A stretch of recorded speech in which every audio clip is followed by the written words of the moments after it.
Hey, thanks for clicking on the video. Let me just put this out there right before we even get started.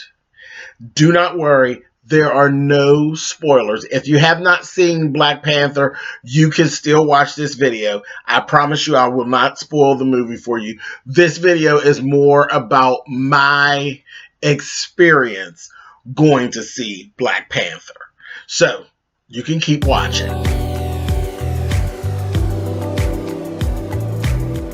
And I'm like, come on through, Cookie. I want to put my soapbox. That's basically it. Let's talk about drag in all its forms.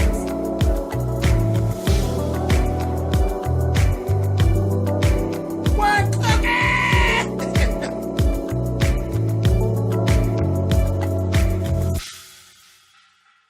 Hey guys, thanks so much for clicking on the video. This is, as I said, this is my review for Black Panther, but there are no spoilers, so you don't have to worry about it. You can continue to watch, even if you have not seen the movie. I will not spoil the movie or the storyline or any of that for you in this video. This video is really focusing in on my experience going to see the movie and basically how I think that I kind of cheated myself. Yeah. So that's what we're going to talk about. All right, so let's start in the beginning. I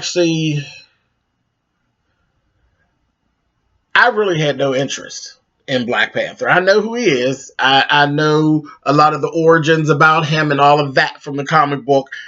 Cool.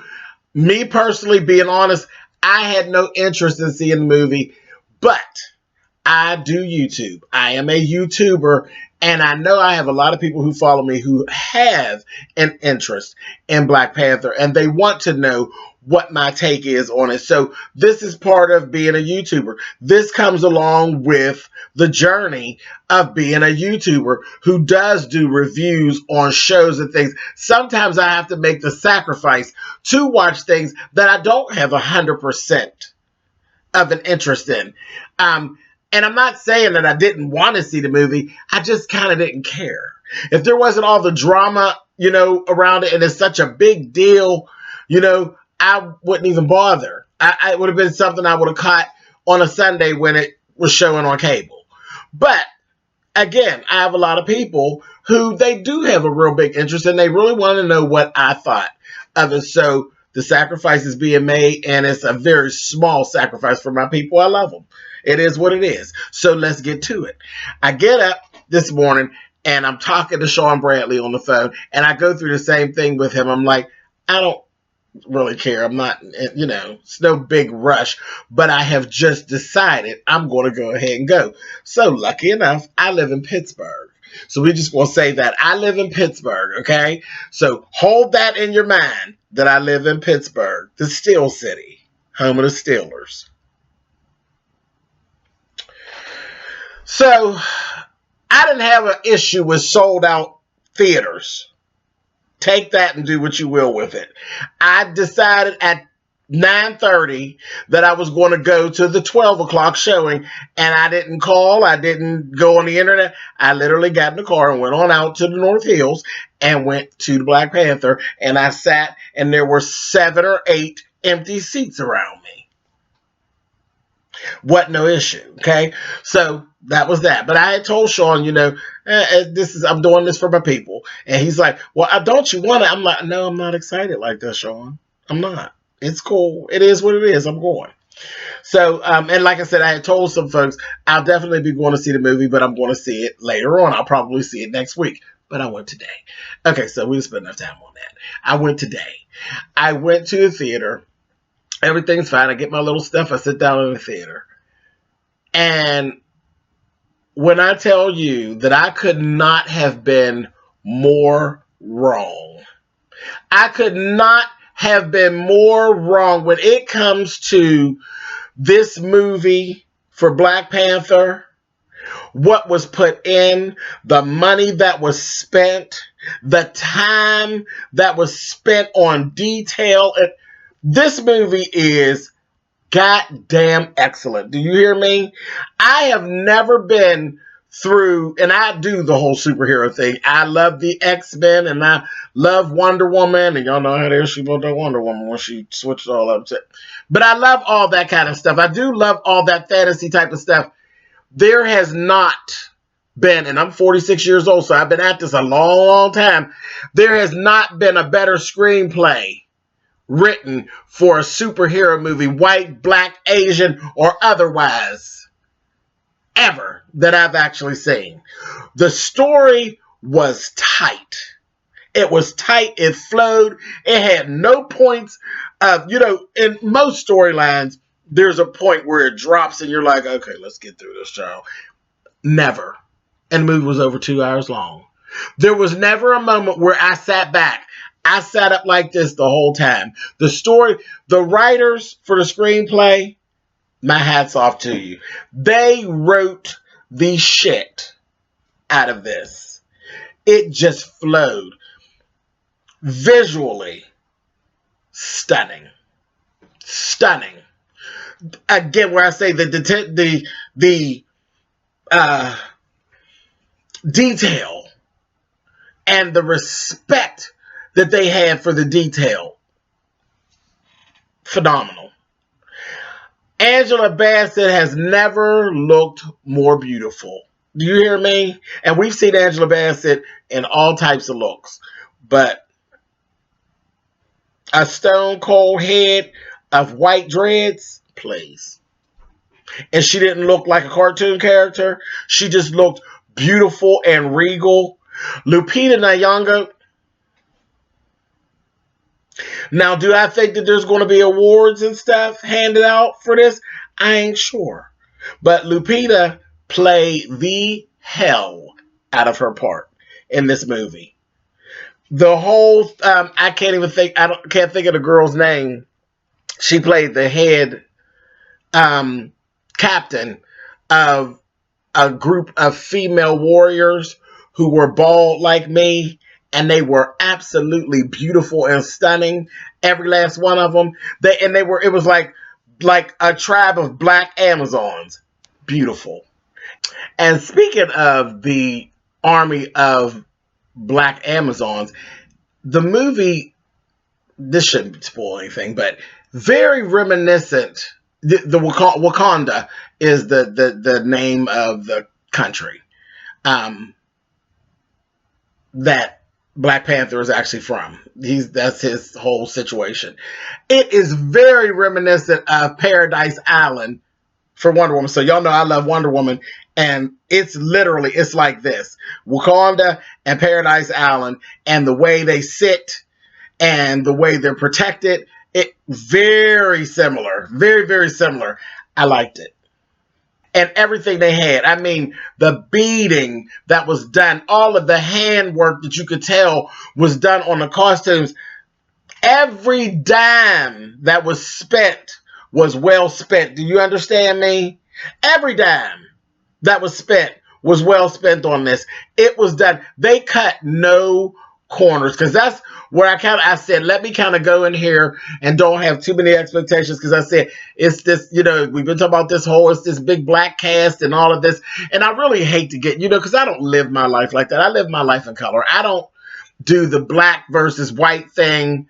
I just can't with that. That just is not my thing. I love people, so I try not to really get into that, but I'm not crazy about what goes on around me. Again, I've been on the planet for a very long time. I'm not crazy, and I live in Pittsburgh. There is a difference between the treatment of black people and white people. I'm not crazy. And there's a difference in the way that things and projects are treated when it involves black people and white people. And I did not expect to see the attention to detail. I didn't expect to see everything that you see in the Avengers movies was all in the Black Panther. Everything you see in the X-Men movies, it was all in the Black Panther. Even like when Don't Get Up and Leave at the end of the movie, because they still give you a couple more scenes after the credits roll. I didn't even expect to see it. I said they're going to skip it somewhere. They didn't. It's all there. The CGI stuff, fabulous. Because see, I have an issue with the way to think. Like the Transformer movies, I can't watch them. I can't watch the Transformers. I can't do the Fast and the Furious. There's so much going on. Any movie that has a lot of destruction and cars flipping and stuff like that, it irritates me. I can't watch them because there's so much going on the screen, and they're so excited that they can do these things now without actually really doing them. You know, and they can make it look so good. It's so much going on that you can't even make it out, and it like hurts your eyes and your brain to try to figure out. Those Transformer movies, I can't. I just can't. I don't even know what it is I'm supposed to be looking at. It's like, this is crazy. And I usually just can't get into that. Everything was crystal clear. Everything was crystal clear. If we were focusing on a car that was flipping over, we focused on the car. And behind it, you could see a building that the car tore up. And it didn't all run together. And it wasn't all pixelated. It was just fantastic. So all of that was wonderful. So I want to say that. Now, that's it. So like I told you, I'm not going to spoil the movie for you or any of that. And I did not. And I did not. And all the black men in the movie, girl, yum, yum, yummy, honey, fabulous. Everybody just looked good. The girls, the boys, whatever you like, it's all in there. All in there. You like melanin? It's all there, baby. So it was cool. Now, let me move on to the experience. I cheated myself because I did go to North Hills. North Hills is a more Caucasian populated area of Pittsburgh, as opposed to me going over to the waterfront, where it's more melanated over at the waterfront. And there was no reason that I did that. I live closer to North Hills. I always shop at North Hills. So I just shot on over there. Like I said, I didn't deal with anything being sold out. There was nothing like that. There was literally seats all around me. I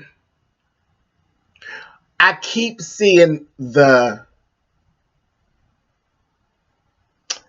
people talking about going to the movie theater, and people are dressed in their African garb, and there's a sense of pride that has actually come along with this movie, and people, it's a big deal. It's a big deal to the black community, to the African American community. It's a big deal. And I feel like I kind of robbed myself of that experience because like I said, I lived my life, you know, without trying to do the black-white thing. But at the end of the day, I am black. And I am not just black. I am one of the ones that would have the problem. Because when you see me, I am dark and black. And I am bald and I am black. So when there's some shade to be thrown, I'm the type of black that the shade gets thrown at first. So I understand the struggle, okay? I understand it. And I deal with it. You know, it happens to me too. You know, I get shaded. It's cool. But I feel like I missed an experience with my own people by going over to North Hills. Because, again, when I looked around the theater, I think there were 3 black people in the theater amongst all of the Caucasian people and the empty seats. And I know, like, yesterday, there was like even over on another side of town, there was like a quick preview, and it was like all packed out and all of that yesterday. So I think I just kind of missed that experience. And I think I missed the time to actually be able to feel. I mean, of course, I did sit there, and when the storyline was going, there was a sense of pride about, you know, all of these things that they covered, because they covered a lot of different things about our heritage and different things like that, and all of that. There was definitely an air of black pride that was wrapped all around this movie, and you couldn't help but feel it. So, of course, I had those moments where I was sitting there with my chest poked out. Absolutely. And, you know, especially when I'm surrounded and everybody ain't looking like me. Yes, there was times in the movie, most of the time in the movie, my chest was poked out. Like, yeah, that's our shit right there. You know, but I didn't get to celebrate it with people that look just like me. So what I'm going to do is I think I'm going to take, and I'm going to go to the movies again on the other side of town where the black folks is at, so I can experience that. So I felt like I kind of cheated myself out of that. And then I knew I was right whenever it was over, and then they started to roll the credits, and then you know how you're sitting there and you're kind of listening, and I was hearing it was okay. I could have did without that music. Well, it was all right. All of that stuff about peace, all that stuff about peace in the world and all of that old stuff. I was like, I don't like to feel like that. I don't like to feel like that, but it was something that I couldn't ignore. And I was kind of feeling that way going partially through the movie, and then when we got to the end, I started to feel the whole thing of like, oh, okay. Yeah. And I was just that was it. And that was I wanted to talk about it. It is what it is. Like I said, again, you know that I'm not the black versus white person, and I'm not that person, and I'm also not black power. I'm not that person. I'm not that person at all. But you know when you feel out of place. And that was what I did. I felt a little out of place. I felt a little out of place, and in a good way and in a bad way, because I was a little out of place, but at the same time, I was able to stick my chest out like, oh, well, but I'm here. Yep. 2 hours worth of it, and you watched it all. So, I don't know. It was a moment. I was having a moment, but I'm definitely going to go back to the movie theater and go to a side of town that is more predominantly black, so I can experience it the other way, because I think I owe that to myself, because today I love the movie. I enjoyed myself, but I felt like I cheated myself a little bit. Okay, so hopefully I didn't offend anybody too much with this video. But again, if you've been watching me for any amount of time, you already know I don't give a shit. Anyway, so, all right, you guys, I will talk with you later. Go see the movie. You'll definitely enjoy yourself. And I'll come back and I'll actually talk about, I'll probably do it in a live at a later time where we can actually talk about details of the movie, but we won't do that for probably another week or two until everybody gets a chance to see it. I don't want to spoil anybody's actual experience. So, on that note, later, you guys go see Black Panther.